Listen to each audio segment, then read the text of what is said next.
দোকানেতে এসছে অনেকক্ষণ, কাস্টমার ছিল যার জন্য আর কিছু শেয়ার টেয়ার করিনি। আর আমার কর্তামশাই চলে এসেছে, তোমাদের সাথে সেটা শেয়ার করি। এই চা নিয়ে চলে এসছে। আজকে একটু তাড়াতাড়ি ফিরেছে, না হলে অন্যদিন 2-2:30 বাজে বলো। আমার জন্য এখন চা এসছে, এখন চা খাবো।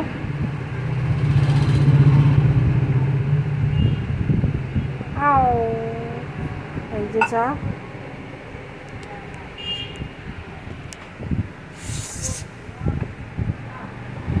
খুব সুন্দর করে চাটা। আমার দোকানের পাশেই ওর দোকান, আর সাথে আছে টেস্টি বিস্কুট। জিরা আনোনি দেওয়া, এনেছো?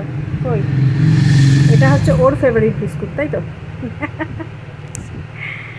চলো চা খেয়ে নিই।